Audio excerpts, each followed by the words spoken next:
And thanks for joining this call. My name is Isaac Miller. I'm the co-chair of the Middle East Africa Working Group of DSA's International Committee. This is our webinar on how socialists should understand the Israel election. First time we're doing this, so it's really exciting. We're working out all the kinks, so bear with us. We expect this call to run for about an hour and 15 minutes. First hour is going to be dedicated presentations by our moderator and panelists, to be followed by a Q&A for your questions. If you have questions you'd like to submit, please do it via the chat box. These should be going directly to the moderator, and please note that unless speaking, viewers should be muted for this call. Now, I'd like to introduce our moderator for tonight's call, Joel Bainan. Joel is a member of the International Committee's Middle East and Africa Working Group, as well as the Portland, Oregon chapter of DSA. Joel is a distinguished professor emeritus of Middle East history at Stanford University, has served as director of Middle East studies at the American University of Cairo, and president of the Middle East Studies Association of North America. So thank you, Joel, for helping put this panel together. We could never have gotten it together like this, and never this quickly. So if you'd just like to introduce all our panelists. I shall. Thank you, Isaac, and thank you everyone for joining us on this experimental edition of the committee's webinars. So first speaker will be Haggai Matar, who is the executive director of Plus 972, Advancement of Citizenship Journalism, which is an Israeli nonprofit committed to democracy, social justice, freedom of information, and ending the Israeli occupation. The nonprofit publishes two media outlets, Plus 972 magazine, which operates in English since 2010, and Local Call, which operates in Hebrew since 2014, and which is co-published with Just Vision. Haggai is an award-winning journalist and a political activist. Before his current position, he was co-founding editor of Local Call, a blogger on Plus 972. He has also written for Haaretz, The Forward, and other outlets. He's been a board member of the Journalists Union in Israel and was head of the Ma'ariv Journalists Committee. And in 2002, Haggai was imprisoned for 2 years for refusing Israeli military conscription. Since then, he's been active in various anti-occupation organizations, labor unions, educational activities, and initiatives for peace, equality, and social justice in Israel-Palestine. Basma Fahum is our second speaker. She has an MA in Cultural Studies from Tel Aviv University. She is currently a PhD candidate at Stanford University, working on the history of commercial tobacco cultivation in Palestine in the late Ottoman, British Mandate, and Israeli state periods. All of a sudden that just disappeared. Sorry.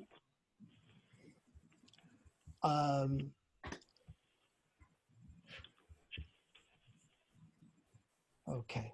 Basma is a member, she serves as co-editor of Social History Workshop, which is published on Haaretz's website.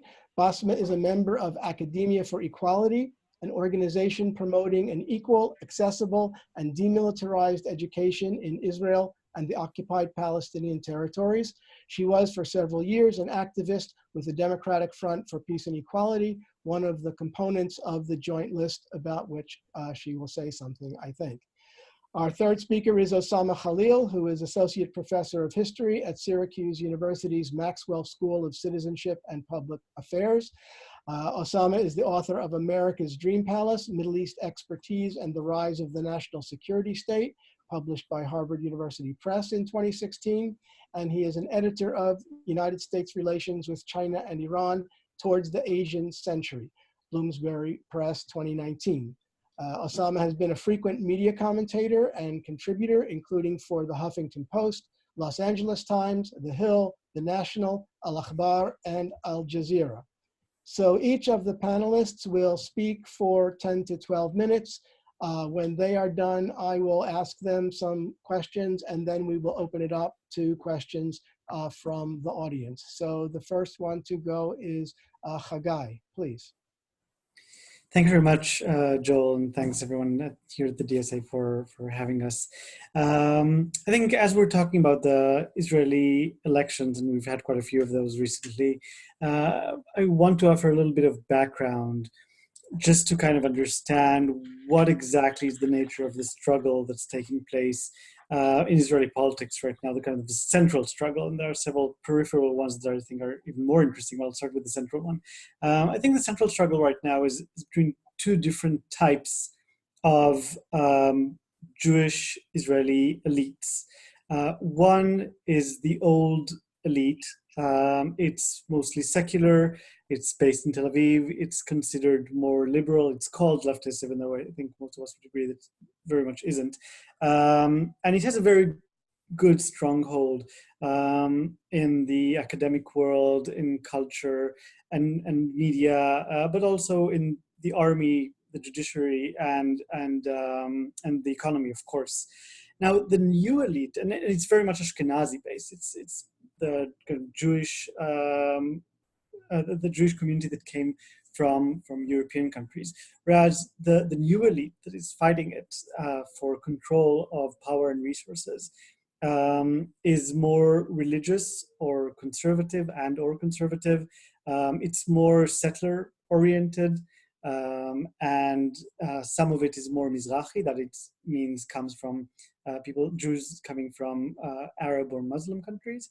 And it's trying to get hold, and sometimes very, very successfully, in the different kind of strongholds of the old elites. It's been very successful in blending in and taking control of parts of the economy, parts of the army, and parts of the judicial system. Not as good in culture, the academic world, and media. And kind of that struggle is at the heart of Netanyahu's now 10-year consecutive reign, where Netanyahu is kind of the symbol, is the leader, the uniting force behind the right or this second elite. And what Netanyahu has been doing for these past 10 years is pushing forward this elite, pushing forward the Israeli right or center right, and also the extreme right, and uniting them in populist sentiment and kind of riding populist sentiment against the old elite, while of course being an elite himself, but using kind of anti-elitist sentiment, which everybody here in the US can probably recognize this sort of through Donald Trump, but Netanyahu has been doing this for much longer, with kind of inciting and blaming all of the difficulties that people are suffering on the media, kind of targeting journalists, saying that they are the enemy of the people, or identifying the left or the liberals or the judiciary as kind of this elitist deep state that runs everything, in opposition to what the people would want. The people obviously being the Jewish people. Palestinians are completely outside of the picture here. And this struggle between Netanyahu and this old elite has gotten very dirty. So Netanyahu has been kind of, his main focus has been on the media. And throughout these past years, he's been trying to get hold of the media in very different ways. Already before taking power in 2009, he had his very, very close political ally, Sheldon Adelson, a US-based Jewish capitalist, that set up a newspaper in Israel that was handed out freely throughout the country, and very quickly became the most popular, most widely read newspaper in the country, that is basically a mouthpiece for Netanyahu, and has been kind of the ideological base through which Netanyahu has been spreading his messaging. And he started with that, but that wasn't enough. And what we've seen over the past decade, besides the kind of Trump-style incitement against journalists, is actual attempts by Netanyahu to take control of the media in other ways, including dismantling the decades-old public broadcasting service and trying to set up a new one, trying to take control over it, and also reaching out to the different capitalists that own the different media outlets and proposing to them all sorts of deals. They all have other financial interests, and what Netanyahu was offering them basically was to promote legislation or regulation that would better their financial situation, that would profit them significantly in all their different dealings in exchange for positive coverage in their media platforms. Basically, the meaning of this kind of transaction is now becoming more and more apparent, basically criminal. This is political corruption. And there's three serious indictments that Netanyahu is now facing are all connected to this, are all connected to his attempts to take over the media in different ways. So kind of this resentment that he's had to media, the attempt to take over the media, has led him to this kind of pitfall where he's facing three very serious indictments. Moving to where we are now in 2019, basically we got to these two election cycles that we've seen this past year, where Netanyahu is facing these indictments, but also in a point where the campaign of the political right to dismantle the left has been very, very successful, to delegitimize Arab citizens, to delegitimize the left, to the point where whatever little criticism of the occupation, for example, we had seen in the past is almost non-existent in Israeli politics. And the occupation is now seen as kind of the status quo that everybody accepts, that everybody is willing either to happily endorse or just accept as the lesser of all evils. But the problem is that with the right's success to take the occupation off the table, and with the fact that the two elites are now in generally full agreement on what should be done with the economy, with foreign relations, with Palestinians, like all of this is actually not a question. What the elites are fighting about are the question of religion in the state, the question of political corruption, and namely of Netanyahu himself personally, and what next with Netanyahu? Does he get to continue ruling in spite of these indictments?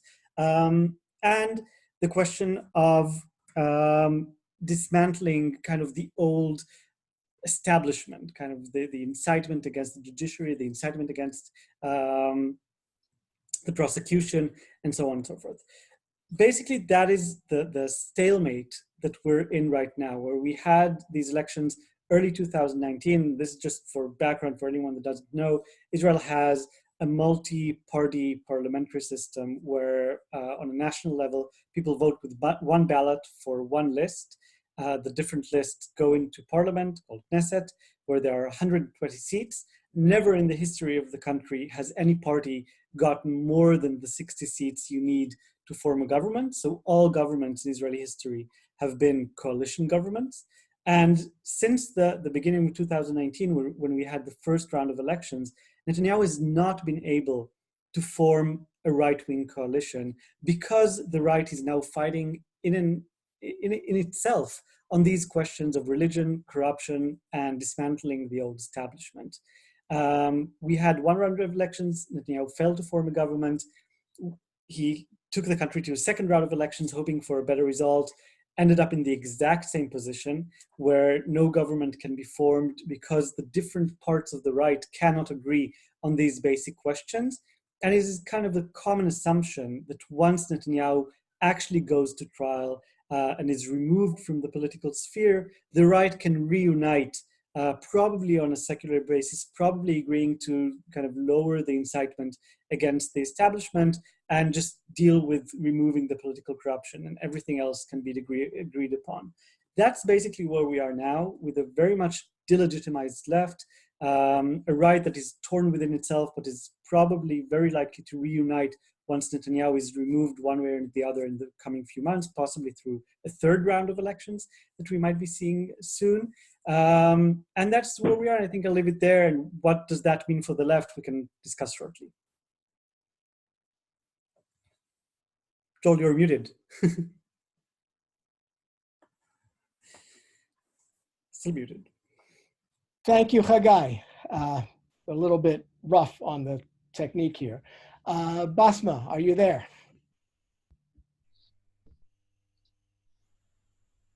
Hello?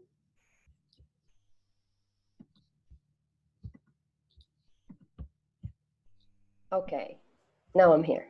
Okay, go ahead, you're on. Okay, so first of all, thank you for your kind invitation, and allow me quickly zoom in on the 20% of Israel's citizens who are the Palestinian Arab citizens of Israel. Historically, the main voice that represented them was the Communist Party, which believed in Jewish-Arab cooperation and sent important Knesset members, Communist Jews and Arabs, who were also unapologetically Palestinian. Apart from the Communist Party, there were also Mapai satellite parties, which were Arab parties based more on clientelism instead of popular democratic politics and resting more on politics of notables. In the 1970s, we saw a rise of popular Palestinian resistance, as seen in events like Land Day, in which Palestinians in Israel protested the confiscation of their lands in '76, and the establishment of Hadash, for example, in '77. In the 90s, and sorry. You have to translate Hadash.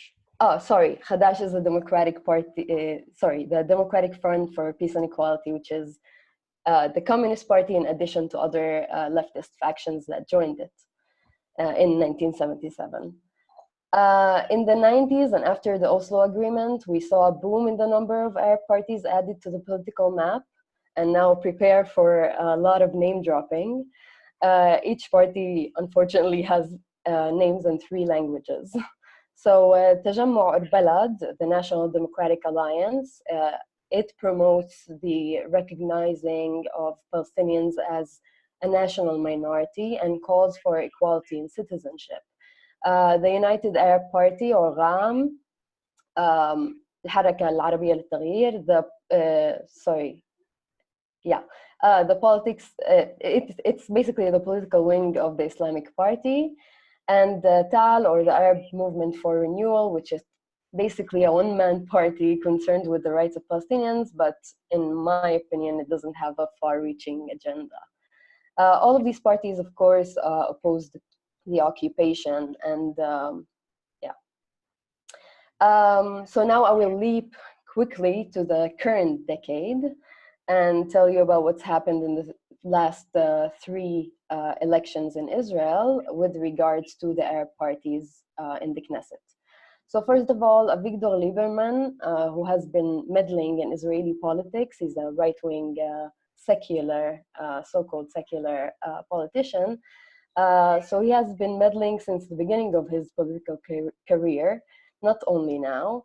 And one of his main accomplishments back in March of 2014 was raising the electoral threshold to 3.25% from 2%, which meant that all 4 Arab parties in the Knesset would not pass the threshold on their own. The reaction to this move was probably not what Lieberman intended, and all Arab Palestinian parties joined forces and created the Joint List, which in the elections of 2015 accomplished the unprecedented result of 13 seats in the Knesset for Arab parties, which the Arab List became the 3rd largest party represented in the Knesset, which literally realizes the proverb, the whole is greater than more of the sum of its parts, because usually these parts made up 9 or 10 seats in the Knesset. An anticipated result of this mobilization in 2015 was Netanyahu publishing a video on election day in which he made racist statements urging Jewish voters to vote, quote, because the rule of the right is in danger. Arab voters are moving in great numbers to the polling booths, and this is often replaced with Arabs are flooding the polls in mass media, and left parties were busing them to the stations. At a time when so little should shock us anymore, the statement managed to shock Palestinian citizens, and it was a harbinger of speech that clearly and unapologetically delegitimizes Arab citizens and their vote, portraying us as people who are manipulated or enemy within, or people who don't have an agency or independent decision. And this further alienates us from the state and its institutions. In those elections in 2015, 63% of Arab citizens voted, which is much higher than the usual 55%. In the April elections of 2019, the joint list unfortunately broke down over arguments concerning the division of seats and arguments over the implementation of rotation agreements in the previous Knesset. This caused many, including myself, to question whether we were voting for people who are more interested in representing their public or people interested in political gain. And the results in the poll were a reflection of that. They only got 8% of the valid votes, which equals 10 seats. So this is down from the 13 that we accomplished in 2015. And more broadly, only 49% of Palestinian citizens voted. In these elections in April, Netanyahu's party, the Likud, sent representatives with body cameras to polling stations in Arab towns in an attempt to intimidate voters. This was illegal and unauthorized by the Central Elections Committee and again raised outrage about legitimizing Arab citizens' votes. In the September election, the components of the joint list learned their lesson, basically, and reunited. The joint list got in the September elections 10% more voting Palestinians in general, 55% voting, and it got 10.6% of the valid votes. 80% of all Palestinian voters ended up voting for the joint list in the September elections. Before this round of election, Netanyahu tried to pass a law according to which cameras will be installed in polling stations to monitor the integrity, quote unquote, of the election process, and this bill didn't pass. This was clearly something that was aimed against the Arab voters. After the September election, the joint list decided in a historical step to recommend Gantz for forming the government. Gantz is the leader of the biggest opposition party, Kahol Lavan, or Blue and White. Traditionally, Arab Palestinian parties used to abstain from making a recommendation, but this time, 3 of its 4 components decided to do something to stop Netanyahu from becoming the next prime minister. And Ayman Audi of Hadash, of the Democratic Front for Peace and Equality, he was even willing to join the coalition. As 972 conducted the poll, and we learned that 87% of the Arab population in Israel supports joining the coalition. However, Balad, or the more nationalist-leaning party, decided that it cannot be part of this because, in their opinion, he is a general, a war criminal, in a party of war criminals who is right-wing and Zionist and whose politics aren't that different from those of Netanyahu after all. They believe that Gantz would attempt to form a righteous national unity, more accurately Jewish national unity government, along with the Likud and Lieberman's Israel Beitenu. This might have been right because while the other parts of the joint list recommended Gantz and handed him a list of demands, Gantz did not grace them with an answer or even public comment. Balad faced much criticism because of its stance as well, with people saying that they want to swim in the murky waters, but they don't want to get wet, meaning that they want to be a part of the Knesset, but not get their hands dirty with pragmatic parliamentary work. As we see now, the recommendation was not taken into serious consideration, a far cry from the 1992 elections when Rabin formed a minority government with the Arab parties supporting the government from outside the coalition. Whatever government ends up forming, the trend seems to be shifting farther from the inclusion of Palestinians in the political system of Israel and more into demonizing them. But Palestinian citizens are not giving up on trying just yet. I will finish here. Thank you. Thank you, Basma. So we're going to shift gears a little bit and go to Usama Khalil, who will talk to us about the implications of the Israeli elections for organizing for Palestinian rights in the United States. So I also want to thank Joel for organizing the call, and Isaac and Karen and DSA for hosting it, as well as my fellow panelists for participating. It's a pleasure to be here. So let me just step back. and give a little bit of context to kind of U.S. policies before the Israeli elections. And I think it's not an exaggeration to say that U.S.-Israeli relations are the closest they've ever been. And they're certainly closer than they were during the Obama administration. But even there, the tensions were perhaps overstated. But the high point now, the previous high points of U.S.-Israeli relations were often referred to as during the George W. Bush administration and the creation of a strategic alliance after the September 11th attacks between the U.S. and Israel, or even the Reagan administration. And I'll talk a little bit more about how that's presented itself. But publicly, the Trump administration's focus has been on developing a peace plan, what's often been referred to as the deal of the century. But only some aspects of it have been revealed, and those aspects that have been revealed have demonstrated that it's going to be a far cry from what the minimum that Palestinians can accept, or that the leadership of the Palestinian Authority and the Palestine Liberation Organization, it will be far from what they can accept.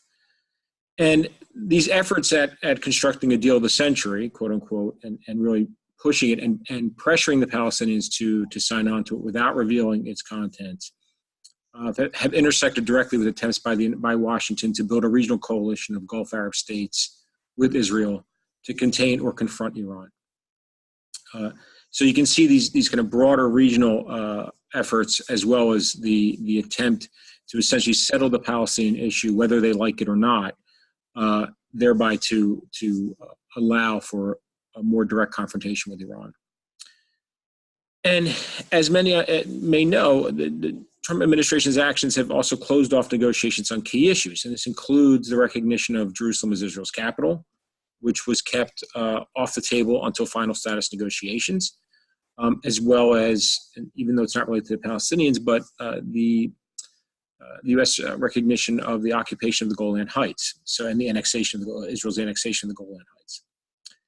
And there's an ideological alignment between the Trump administration with the Israeli settler movement. And this is reflected in key administration figures, including the president's son-in-law, Jared Kushner, but also Ambassador David Friedman, the special envoy, Jason Greenblatt, who has announced he's stepping down. But it's also within the policies that have been pursued, including on Jerusalem, on the Golan Heights, those have been implemented, and a lot of the associated rhetoric. But it's also been demonstrated in this personal relationship between Trump and Netanyahu. And where we've also seen it even before the 2019 elections, these two elections that we've talked about already, has been on the U.S. policy toward the Palestinians. And so there's been great pressure on the leadership of the Palestinian Authority, in particular Mahmoud Abbas, to accept the peace plan before it's even unveiled. And this has worked its way through several different mechanisms, including either directly through the Arab states, including Saudi Arabia and Jordan, attempting to talk to and pressure Abbas, as well as Egypt, but the United Arab Emirates. And it's also been demonstrated in cuts to the UN Relief and Works Agency, or UNRWA. Now, for those who don't know, UNRWA provides essential services to Palestinian refugees. This includes health, education, food relief. And those, the U.S. was the largest donor to UNRWA, and it has since cut aid to UNRWA. But it's also cut aid to the Palestinian Authority, both direct and indirect aid, and that includes for security. This was part of a bill that was passed by Congress earlier this year, went into effect earlier this year, rather. And in the past, those cuts included everything from USAID projects that were being done in the West Bank to now including security. Now, security was often the one exception, but that was also cut. And that includes for the security services, for those who don't know, work with the Israelis, so there's what they call security coordination, security collaboration with the Israelis in the West Bank.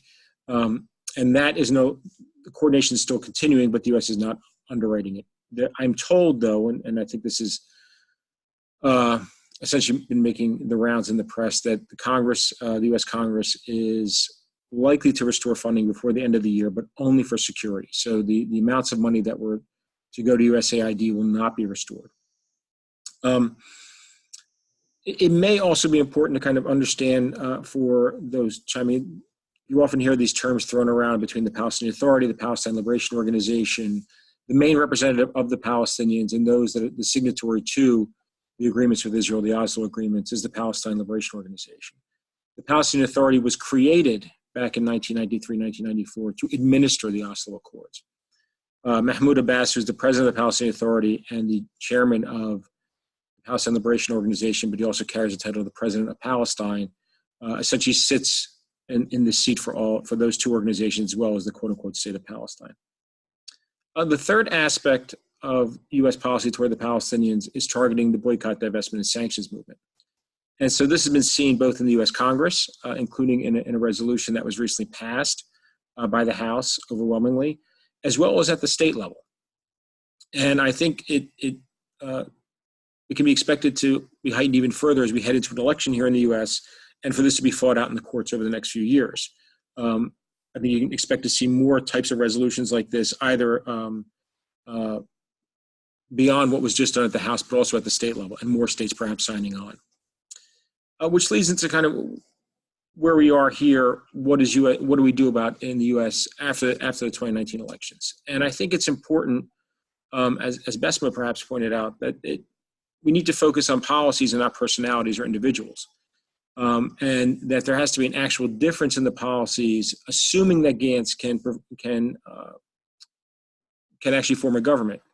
That there's an actual difference between Gantz and Netanyahu, and not just hope that there's one, or pretend that there is actually one, and yet the policies are continued. And this includes policies vis-a-vis negotiations with the Palestinians, equal rights for Palestinian citizens of Israel, but also an end to the occupation. And I think it's important to remember that Israel's elections occur just as the U.S. itself is entering the early stages of the 2020 elections. And it's possible, as Haggai mentioned, that if there's a third round of elections, that this will be as the first primaries begin here early next year. But it's unclear, I will say, how much, if any, room for discussion there'll be about foreign policy or about Israel-Palestine with the heavy focus on impeachment.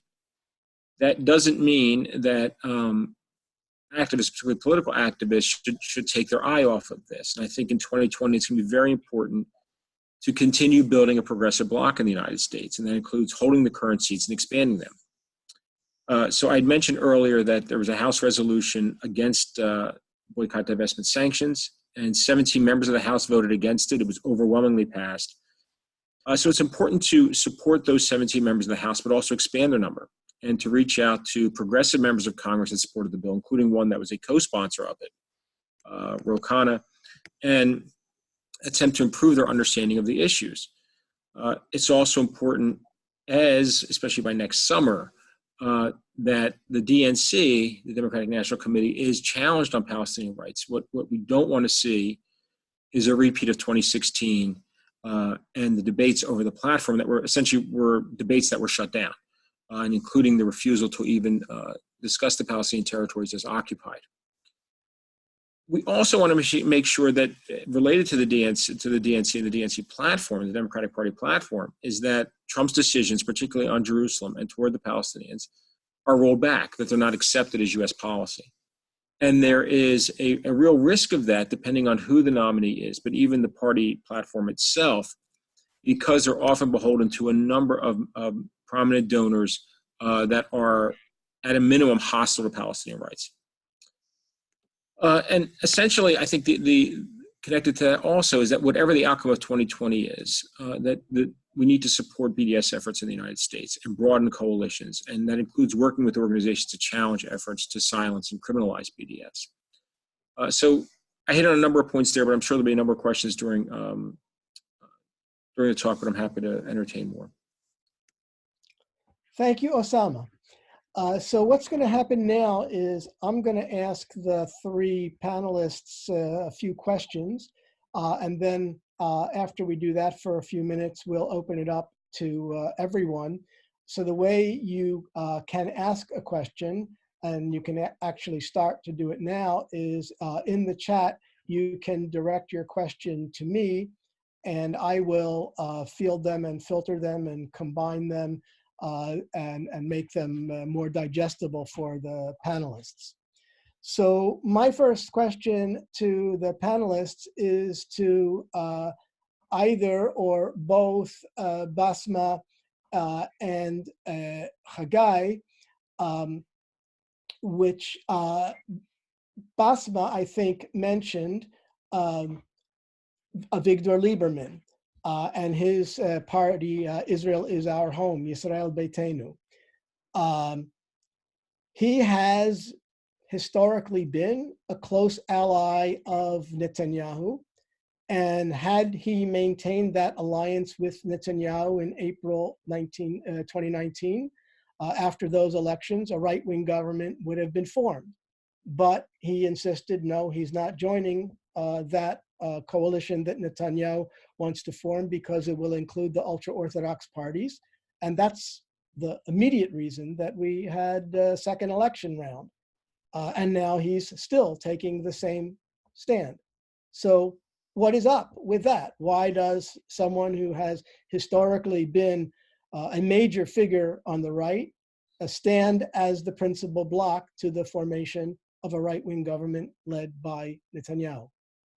So either Haggai or Basma, whoever feels comfortable to answer that, go ahead. Haggai? Sure. Or Basma, do you want to go ahead? No, please do. Okay. So I think that the first thing to rule out, this is a very good question that like all Israeli politics is right now revolving around, like what is up with Avigdor Lieberman? I mean, so it's a perfect question. I think the first thing to rule out is ideology. I mean, yes, of course he says that this is all about, you know, we won't let the extreme religious right take over our lives, but, you know, he's been perfectly happy to sit with them in government, one government after the other for about a decade. So, you know, that probably isn't it. I think one of two other answers might be found.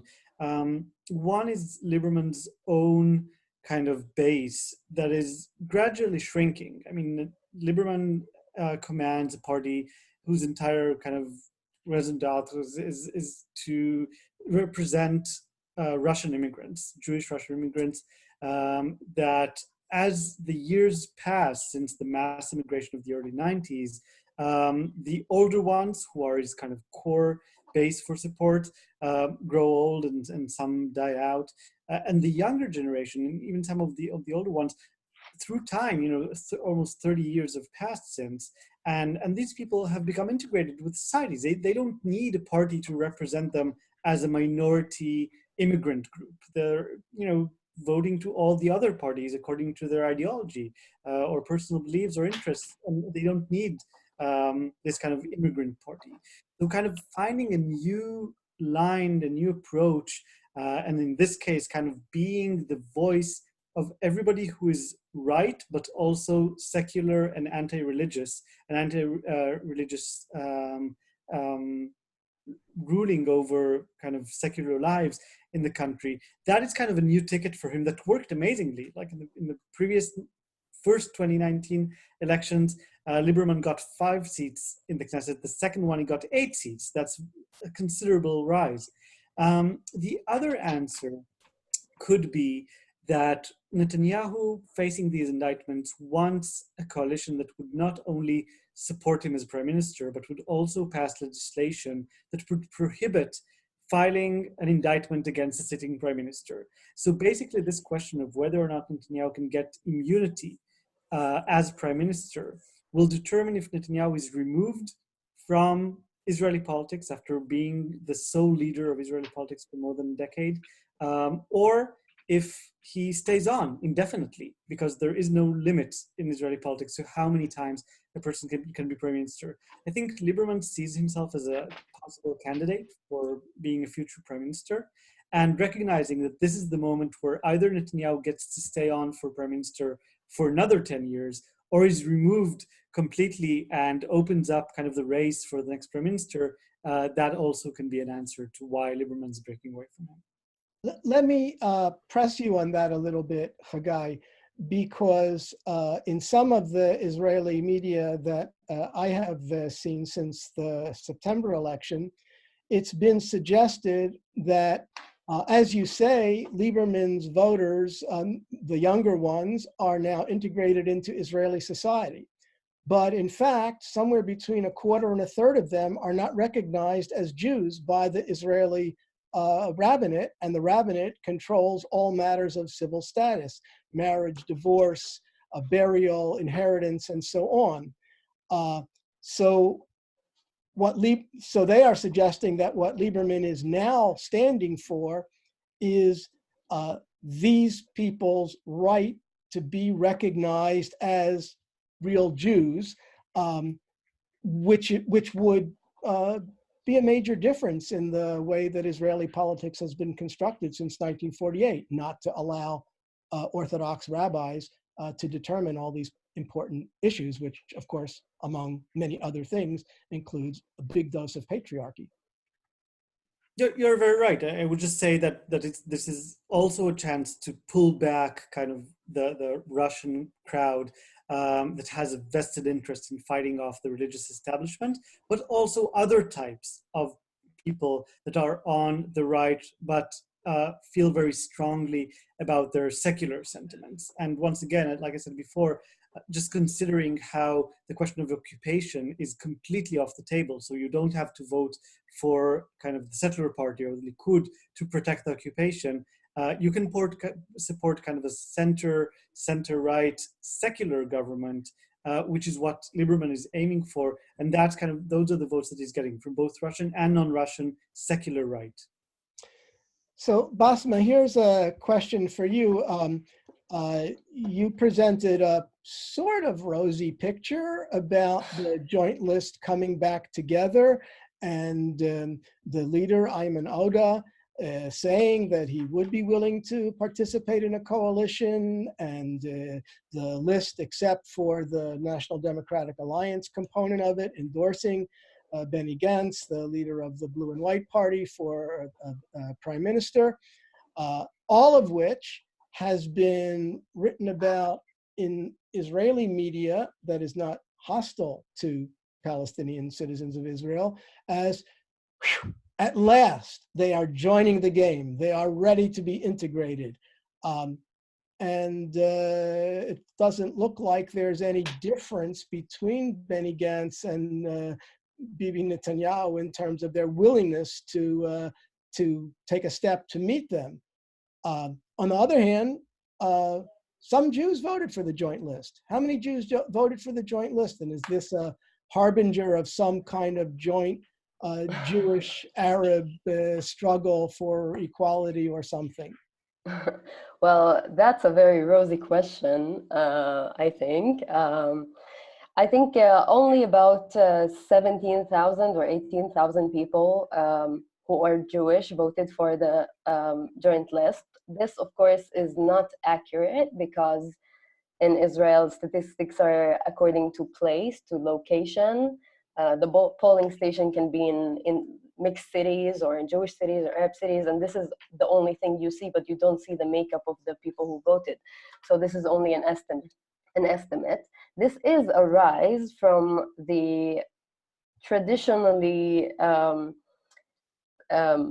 cohesive or very defined group of leftist activists in the past who used to vote for the Democratic Front for Peace and Equality. Those usually made up maybe 4,000 or 5,000 people at best. And definitely the joint list has become an address, I think, more in the second 2019 elections, more so than in the first. In the first, the voting for the joint list was lower, both in the Arab society inside Israel and among others. And I think this recent election has seen a rise in voters from both nationalities or culture, I don't know what to call it. However, yes, of course, there's still divisions within, and there's still internal politics that have been dragged on for what seems like forever, but it's probably more accurately something like 30 years of these parties allying together. Sometimes it's, two of them, sometimes it's three of them, and they have been changing formations for quite some time. And this, of course, has led to not only historical disagreements and political disagreements. They all have their own agendas, but also to some kind of something that might be perceived by activists as a rigidity of sorts. And at least the vision, I think, of a joint list has something more to offer than just the narrow, politics that we have gotten used to. So maybe that's the edge that it adds, but of course it still suffers from many fissures within it. Okay. So you sound not so optimistic about the future of the joint list as the, how shall we say, a leading force among Palestinian and Jewish progressives. Who would be? What is out there? I think it's definitely the address currently. Like I would like it to be more broad and to include more, factions of the population, not only be sectorial, because sectorial politics, in my opinion, is not something that can grow into bigger action. And unfortunately, we are trapped here in Israel within the bounds of, sometimes it's ethnicity, and it's mostly ethnicity and religion, but also, class and other categories that have been solidified over time into the politics that we see today. There are popular movements that are not party-based, like Omdim Beyachad or Standing Together, which do have some popularity, but I don't see it as a mass movement currently. Dov Khanin, who was a member of Knesset from the Communist Party within Hadash, the front for the Democratic Front for Peace and Equality, he has left the Knesset, something that's rarely done in Israel, and he made that movement, and he's very passionate about it. And this is some kind of alternative that we have, but unfortunately the options are limited, and I think we need to look to other solutions. Thank you. Osama, here we are having a pretty high level and sophisticated discussion about political trends in Israel. This is the sort of thing that the New York Times or the Washington Post doesn't typically cover. And now we have to go out to the American people and translate this to, you thought Israel was a democracy. Well, but no, it's actually more close to apartheid South Africa. How do we do that? How do we explain to people in common language the sorts of things we've been talking about here? Well, I think that has to happen at 2 or 3 levels. So I think the first is the basic discussion about the treatment of Palestinians on a daily basis. And I think that's, it's something that I think Americans can get their heads around. So when we talk about building coalitions, if we just look at, for instance, the treatment of African Americans here in the United States, and so broad-based segregation, history of segregation, economic, political, judicial, institutional racism, I think that's something that a number of Americans, now maybe not all, obviously, we see the racial tensions as they've been exposed just in the past 3 years from the 2016 election and Trump's policies. But I think that's something that I think can be really demonstrated throughout in terms of treatment of the Palestinians under occupation. But to Besma's point also, when we talk about this real alignment between Trump's rhetoric and the rhetoric of many Republicans, when we talk about stealing votes and looking at how Netanyahu handled the joint list, right? So everything from cameras to claiming that leftist parties were bussing in Arabs or were faking the vote. We see that rhetoric over and over again. We've seen that rhetoric for many, many years now in the United States as it comes to minority voters. So I think there are a number of points of intersection that we can hit on that can be based in a history of institutional discrimination in the United States. And one that still exists. I think it doesn't take much to see and to make that a connection. For example, the Netflix series on the Central Park Five, right?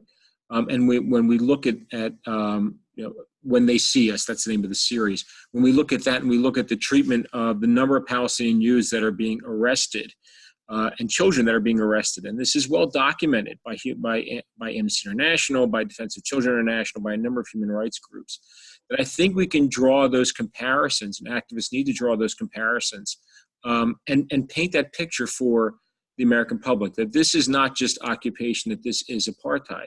We can see it when we see the discussion of can the Joint List participate in a government, right?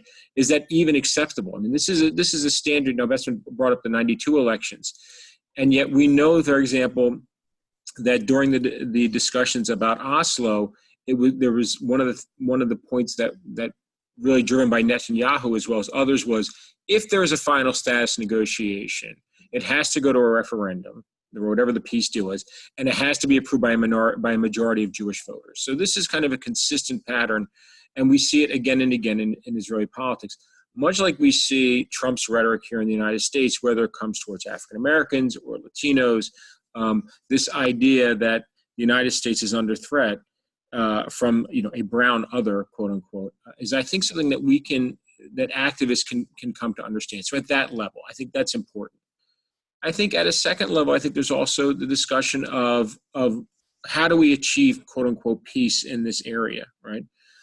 That's, I think, more challenging in a foreign policy discussion, because foreign policy is rarely discussed for instance, as we enter an election year in the United States. But I think it's imperative when we talk about equal rights for all. And I think that's one point that I think most Americans can understand, even Poles being fungible, when we talk about things as a question of rights and equal rights. That's one way I think we can address this with the American public. So I think we're about to shift to questions from the general group, which we have quite a few of now. But Osama, since I have you here, I'm going to direct the first one to you. And this actually comes from someone who is a constituent of Representative Rouhana, who you mentioned. And she wants to know if there was a particular reason why you mentioned him as someone who co-sponsored the anti-BDS resolution, and who would be a particularly important person to target.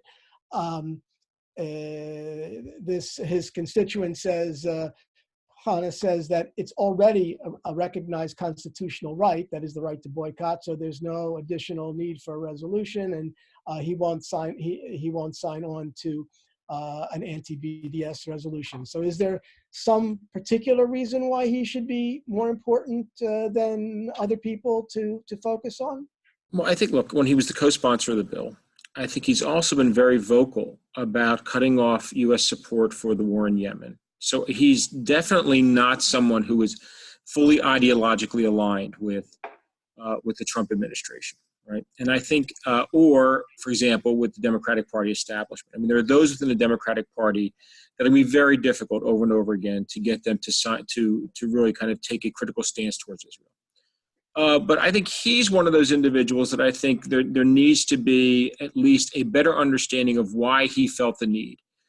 Particularly with the quote unquote peace process, which is often kind of the knee-jerk reaction you hear from a number of Democrats. We want to support the peace process. So there is no peace process, and there's certainly not a peace process under Netanyahu, and there hasn't been a peace process, a really fungible peace process, for a very long time. So I think there needs to be an understanding from of those quote unquote progressives, particularly in the House. If they are self-identifying as progressives and yet they are co-sponsoring this bill, that's a step too far. So I think there needs to be an understanding, particularly from those who identify with the Squad. So Presley was another individual who both voted for the bill, but who self-identifies as a progressive, as a quote-unquote member of the Squad, with Ilhan Omar and Tlaib and Ocasio-Cortez. So this is a group that self-identifies as progressive. And if Rouhana is going to come out and take a firm stance against U.S. support for the Saudi war in Yemen, right, then it shouldn't be that much of a leap for him to understand the situation of Palestinians living under occupation for over 5 decades. And that with no peace process, there really are very few outlets. So it's one thing for him, if he doesn't want to endorse the BDS bill, that's fine. It's another thing for him to co-sponsor it, which is a bridge too far for a progressive. So you mentioned Alexandria Ocasio-Cortez and Rashida Tlaib, who are members of DSA. So maybe from that we could segue to the question of, is there something in particular that DSA can or should do to be furthering Palestinian rights. We did decide at the recent National Convention that there's going to be a working group on BDS. There is a BDS campaign in Portland, and we actually scored a victory. The Portland Trailblazers broke their contract with Leupold and Stevens, which manufactures telescopic scopes, which have been used to murder Palestinians at the fence between the Gaza Strip and Israel. So is there something else or something more that DSA should be thinking about doing? Well, sure. I think one of the key things, and as you know, and I think that's a wonderful victory, I think focusing on state pensions, which can often be a challenge. University pensions is another major one. I mean, these are some victories where we're seeing, or potential victories where we can see, again, an alignment that we talked about from the beginning, when we can focus on, for example, the role of issues at the border, issues of private prisons, treatment in private prisons or treatment at immigration centers, and we can connect that more internationally, particularly towards Israel-Palestine. I think this is a place where DSA can play a role. I think further amplifying the role of BDS within the DSA. So it's not just enough, I think you want to take it from having, it's great that you have a working group, taking it further. As I mentioned, when we get to 2020 with the DNC platform or the Democratic Party platform, that's going to be an important fight. So because what we can't have is a repeat of 2016, where in fact it was the Democratic Party that basically threw Palestinian rights out. We can expect that from a party led by Trump, but that can't be the party. That can't be the Democratic Party. And so I think that's another place where the DSA can play a really active role with its members in helping shape and form the Democratic Party platform, building on DSA initiatives. Thank you. We're going to shift back to the Israeli scene now because there are a number of questions about specific formations in Israeli politics.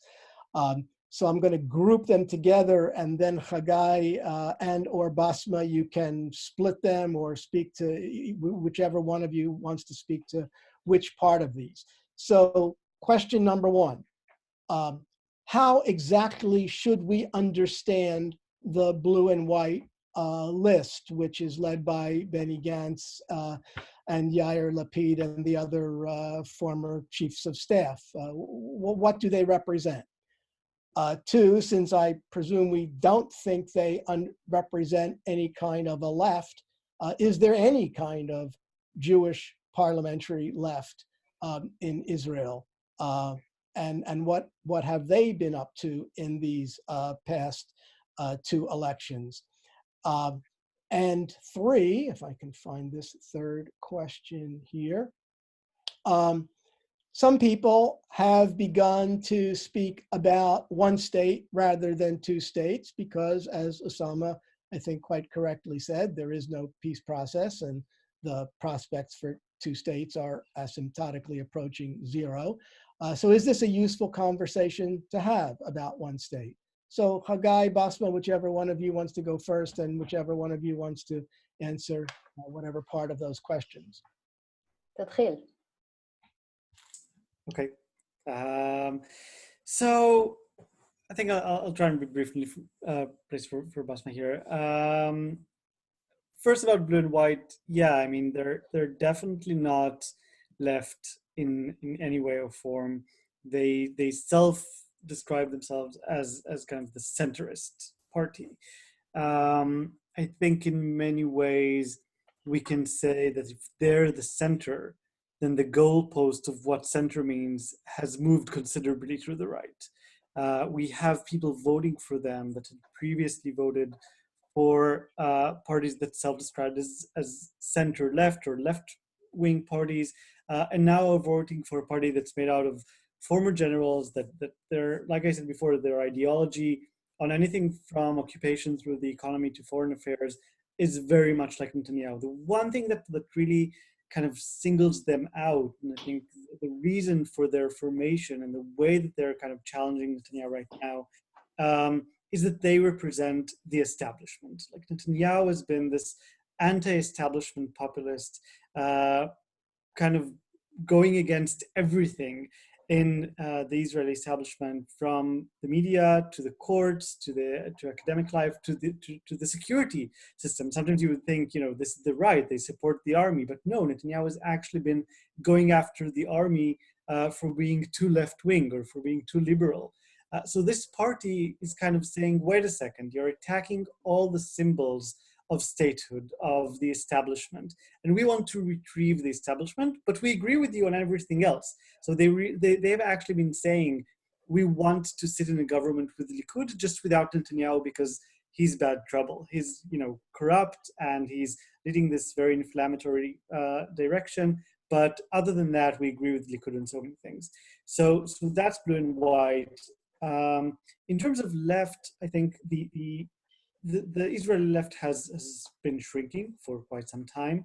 Basma mentioned that there are Jewish Israelis and a vast majority of Palestinian Israelis for the joint list. I think that is most clearly the signal of what is the left in Israel. But you also have two other parties that ran in the latest elections, or lists that ran the elections, that self-describe in different ways as left. These are the Zionist left parties.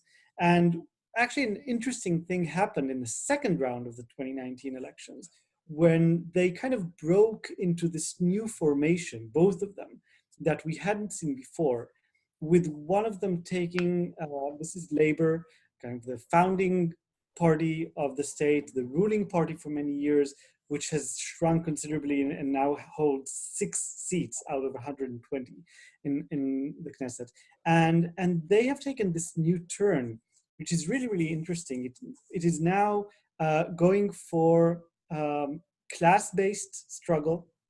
They have, taken a new leadership, all made out of Mizrahi Jews, kind of the minority Jews, the Jews coming from Arab or Muslim countries, coming from the periphery, coming from working class families, and they're leading and ran with this ticket of saying, we're going to bring the right-wing voters back into the left by saying that we're going to fight for a socialist agenda, basically. I mean, they didn't call it exactly that, but in many ways, that is kind of what they were saying.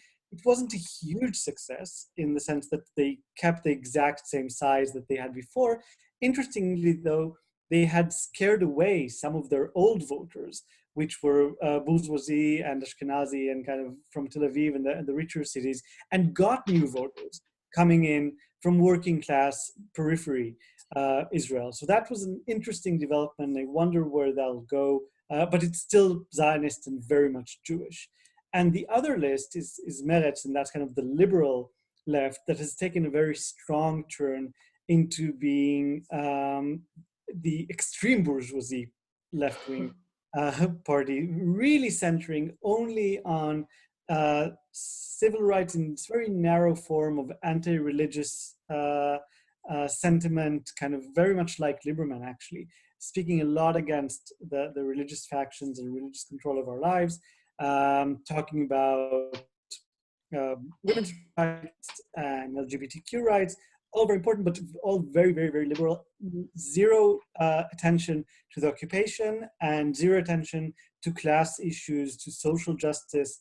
So that's been a very interesting development, but neither of them has been able to grow considerably beyond what they had before. So that's where the left is. And one thing about the 1 or 2 state discussion, I don't think it's very relevant where we are now. The most important thing to recognize is that either solution is A, very, very remote right now, and B, if we were to go into one of these solutions right now with the deep power imbalance between Israel and Palestinians, it would be a terrible solution. Like, both of these can go in a very, very, very bad way if they're led by Netanyahu's or Gantz's Israel and the US under Trump.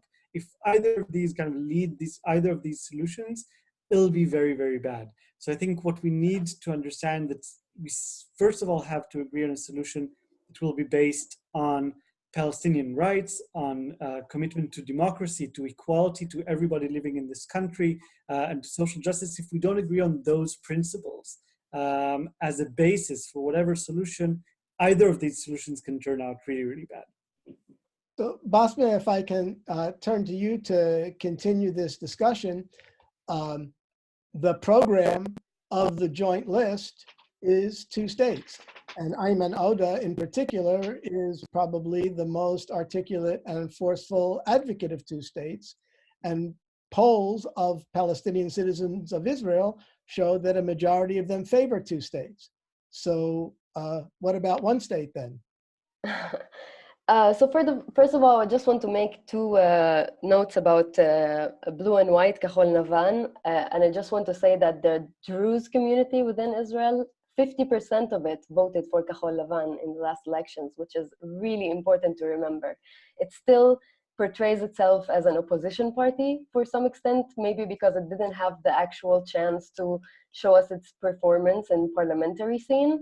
But this is important. And as for Meretz, I also want to say that in the previous round, when the joint party broke off, Meretz formed an alternative for many Palestinian citizens of Israel who ended up voting for this liberal leftist party that really, as Haggai said, doesn't promote or advocate for us in any way, maybe on a certain level. As for the 1 state, it's true what you say. Most of Palestinian citizens of Israel believe in the 2-state solution. This has also been the solution promoted by the Communist Party since its establishment. I mean, since the establishment of the Israeli state, and then it's becoming an Israeli party, a Jewish Arab Israeli party. However, more conceptually, if I can say that, in my personal opinion, which is not, I think, represented in these statistics that you spoke about, I think the 2-state solution is very important conceptually, and it has been historically very important for the Palestinian people as a move to legitimize our existence as a people and to push forward for rights in a world that's made up of states. This, of course, was the popular solution of the 20th century for, independence and civilian rights. However, I think it's really important to entertain options. I'm a person who likes to do that. And I think that until we realize that rights and citizenships don't necessarily go together with the nation state, especially in the current circumstances, as Haggai has mentioned, I think we need to question both and pay attention to the circumstances. Okay. So another question here. I think either Haggai or Basma also could answer this. Meron Rappaport wrote in Plus 972, so I'm sure that Haggai at least is familiar with the article, that the election showed that the settlers have become weaker. And it also showed that liberal Zionism is dead. Are those legitimate conclusions to draw from the September 2019 elections? That's fine. You want to go ahead? No. Okay. So yeah, I very much agree with Meron. I think, like I said before, that it's kind of the success of the settlers in making settlements so legitimate in the Israeli society to the point of them becoming invisible. They're as legitimate as Israel to many Israelis, is in a sense part of their own downfall. Because once having achieved that, all that remains of settlers beyond being settlers is being religious. And then we once again find ourselves in that divide where actually a majority of Israelis are saying we don't want a religious state. We don't want to be controlled by the rabbinate and so on. And the settlers represent kind of that enforcing of religious rationale on people's lives. So that is, I think, one of the reasons that they're failing. And as for the Zionist left, like I mentioned before, I mean, the two Zionist left parties together now have 11 seats in Knesset. Again, it's important to remember these parties historically ruled the country for decades, had a majority for decades, were considered the main opposition for decades, and are now literally under 10% of the seats in Knesset. So I think it's very much precise to say that the Zionist left is dying out. Asma, do you want to weigh in on this? No, I think that basically, yeah. Yeah, so we all agree on the death of the Zionist left whenever that happened. Haggai, since you mentioned the religious element of the settlers, maybe we'll get a little bit into super detail here, because someone asked a question about the HBO series Our Boys, which is a joint production with an Israeli company, Keshet, I think is the company. And it tells the story of religious Jews from Jerusalem who kidnapped Palestinian Muhammad Abu Khader and burned him alive. So this is something that at one level we could never have imagined a TV series which is unequivocally says that religious Israeli Jews committed a heinous murder. So is this some kind of a turning point at all? I don't think so. Actually, my own criticism of this show, which I published on 972 magazine, says quite the opposite. I think that the problem with Our Boys is that it exceptionalizes this one story of a bunch of very fringe community of religious Jews that kidnapped and murdered Muhammad Abu Khadr, and kind of singling that as blunt opposition to what the vast majority of Jews in Israel do, as if this is the only case where Jews have killed a Palestinian boy, and also saying that this is the exception while Palestinians murdering Israelis is the norm. This while the reality on the ground is that Israel kills more Palestinians and more Palestinian teenagers constantly than vice versa. It's just usually not done as part of kind of these independent terrorist cells of private groups. It is basically state organized killings, and you have soldiers killing Palestinians in that exact same month when Muhammad Abu Khadr was kidnapped and murdered by those three Jerusalem settlers. What we also had was the war in Gaza, where Israel killed more than 1,000 unarmed, non-involved in combat Palestinians, more than 1,000 more Palestinians that were part of different military factions. So, and 143 families were wiped out in Israeli bombings on Gaza. So to say that this one story is actually, change is actually a problem, I think. I think another aspect of that story, if I could put my own 2 cents in, is that the security services, the Shabak, are the heroes of the story, which is always problematic no matter what country we're in. Exactly. So we're just about out of time. And before we wrap up, one of the people out there in audience land would like to bring our attention to a set of visuals that are quite good, I think. I have seen them myself.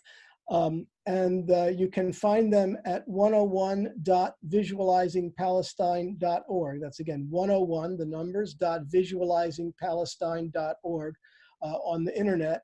And they might, in fact, be a good tool to explaining things to the American people. So our time is up. We have been very good at keeping to times, and I thank all of the participants for that, and thank them also for making a big effort to participate, especially Basma and Haggai. We began at midnight Israel time, so we're stretching their patience for sure. And thank you also to Osama. I know for all of you, it's stressful to take this time out of your lives and to do this, and we very much appreciate it. And we also very much thank Carrington Morris, who's the co-chair of the International Committee of DSA, and Isaac Miller, who is the co-chair of the Middle East and Africa Subcommittee. And thank you all for attending. It's been a pleasure. Thank you. Well, Thank you so, for having us. thank you so much, Joel. This has been great, and thank you everybody for participating. I hope that this is just the first of a lot of educational things that we're going to have coming down the pipeline on Israel-Palestine, and also on a lot of other issues having to do with the Middle East and the world globally. Okay, I think we are done then. Thank you very much. Thank you.